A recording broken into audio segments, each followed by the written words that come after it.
നമസ്കാരം. ഞാൻ ട്രാവലിൻ്റെ പുതിയൊരു വീഡിയോയിലേക്ക് എല്ലാവർക്കും സ്വാഗതം. ഇത് ബറ്റാലിയൻ ബ്ലാക്ക് ക്ലാസിക് 350 ആണ്. മഴയൊക്കെ ആയതുകൊണ്ട് വണ്ടിയൊന്ന് കഴുകി ചെയിൻ ലൂസ് ചെയ്യുന്നതിന് മുമ്പ് ഒന്ന് ചെയിൻ ടൈറ്റൻ ചെയ്യേണ്ട വീഡിയോ ആണ് കാണിക്കാൻ ഉദ്ദേശിക്കുന്നത്. ചെയിൻ നല്ല ലൂസായിട്ടാണ് കാണുന്നത്. നമുക്കറിയാം 25 to 30 mm എന്ന രീതിയിലാണ് റീപ്ലേ എപ്പോഴും ചെയിനുമായി ബന്ധപ്പെട്ട് കാണുന്നത്. ടൈറ്റാനും പാടില്ല, ലൂസാവാനും പാടില്ല.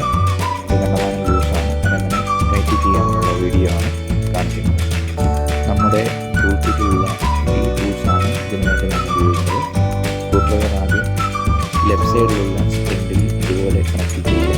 അതിനുശേഷം റൈറ്റ് സൈഡിലുള്ള സ്പ്രിൻറ്റുകൾ 24 mm സ്പാനർ ഉപയോഗിച്ച് എക്സ്റ്റൻഷൻ ട്യൂബിൻ്റെ സഹായത്തോടുകൂടി അയക്കുക.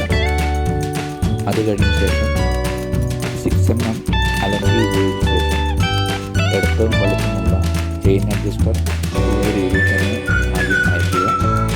രണ്ട് സൈഡും അയച്ച ശേഷം വീണ്ടും ഇതേ രീതിയിൽ ടൈറ്റ് ചെയ്യുക. ടൈറ്റ് ചെയ്യുന്ന സമയത്ത് നമുക്ക് കാണാൻ സാധിക്കും ചെയിൻ അഡ്ജസ്റ്റ് ആയി വരുന്നത്. അത് പ്രോപ്പറായി ചെക്ക് ചെയ്ത ശേഷമായിട്ട് വീണ്ടും അയക്കുക. ഇതെല്ലാം അതിന് ശേഷമായിട്ട് സ്പ്രിൻറ്റിൽ നട്ട് റൈറ്റ് സൈഡിലും